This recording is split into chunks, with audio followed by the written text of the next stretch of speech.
नमस्कार सांग माने आपण मानकु के एम लाइव चैनल रे स्वागत। आशा करछि समस्त को वीडियोटी भल लागिबो। पणस कठा तरकारी हमर रेडी हे गला।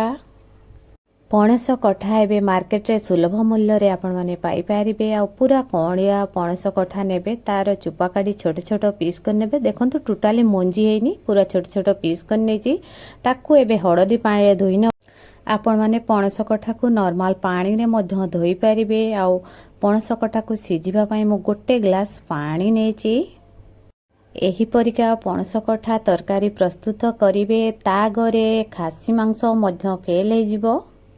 स्वाद अनुसार लूण ऐड करनबा, अल्प टिके हळदी गुंड ऐड करनबा। एगा को एबे सिजिबा पई छाड़ दबा। प्याज गोटे, रसुण गोटे, अदा हाफ इंच एगा को ग्राइंडिंग करनबा। गोटा जीरा गोटे चामच, पान मधुरी हाफ चामच, धनिया गोटे चामच आ हाफ चामच आमर गोटा गरम मसला एगा को मध्य ग्राइंडिंग करनबा। पणस कठा को आमे 50% कुक करिबा। एपटे आमर पणस 50% कुक हे गला। पणस कठा को जदी आपण माने सिजिबा पई कुकर रे देबे, जस्ट गुटे सीटी देबे। आपण माने एथिरे आलू को मध्य मिक्स करि पारिबे। आ जो पानी रे मो पणस कठा को सिजिबा पई देतिल ताको अलगा करि देबे। गरम नेनी अलगा कर देबे, नहले पणस कठा आ टिके अधिक सिजि जिवो। एथिरे मो एबे बड़ चामच रे 2 चामच बेसन ऐड करनबा। ऐड करके एगा को भलो के मिक्स करनबा। एबे एगा को भाजीबा पई मो रिफाइन तेल नेची। आपण माने एगा को सरिसर तेल रे मध्य भाजी पारिबे। बड़ चामच रे 4 चामच मो रिफाइन तेल ऐड करने ची। एबे एगारे पणस को 20% भाजीबी, माने 50% आमर सिझिची आउ 20% एबे भाजी नबा। पणस कटा हल्का नाली नाली कलर आसी गलानी। एबे एगा को बाहर करनबा। पणस कठा को रोसे करबा पई मु सरिस तेल नेछि हमर 25 ग्राम। एथिरे बड़ साइज रो गुटे प्याज नेछि। गोटे बड़ साइज प्याज को तेल रे फ्राई करनबा। आ गोटे बड़ साइज प्याज को ग्राइंडिंग करके नबा। टोटल हबो हम 100 ग्राम प्याज। हल्का प्याज का गोल्डन कलर हबा परे मसला पेस्ट को ऐड करनबा। Gas to low to medium रे रखी के मसला को तेल रे भाजीबे। एबे काश्मीर रेड चिली पाउडर गोटे चामच फुल ऐड करिवे एवं हळदी गुंड आउ अल्प टिके ऐड करनेबे।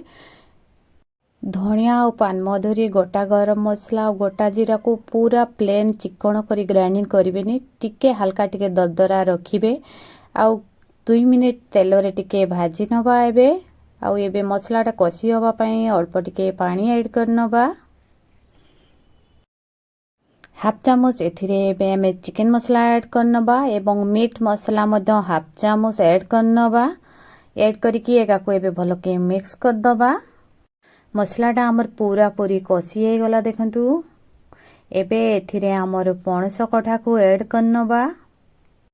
पणस कठा को मसला सहित भलो की कसी नबा। पणस कठा को पूरा सुखला करनेबे। देखंतु ए टाइप रो करनेबे। आ एथिरे एबे गोटे ग्लास पानी ऐड करनबा। पानी दबा परे पणस कठा को भलो की गुड़े नबा। एबे स्वाद अनुसार लूण ऐड करनबा। गैस को एबे हाई फ्लेम रे रखी 5 मिनिट फुटाई नबा। एबे आमर पणस कठा तरकारी पूरा रेडी हे गला। पणस कठा तरकारी सहित आपण माने गरम भात मध्य खाई परिबे एवं रोटी मध्य खाई परिबे। पणस कठा को एई परिका प्रस्तुत करंतु। या आगरे खासी मांस मध्य फेल मारी जिवो। वीडियोटी भले लागले लाइक टिए देबे। चैनल रे नुआ आस्थिले सब्सक्राइब टिए कर देबे। पणस कठा रेसिपी किपरि लागिला अवश्य कमेंट करिवे।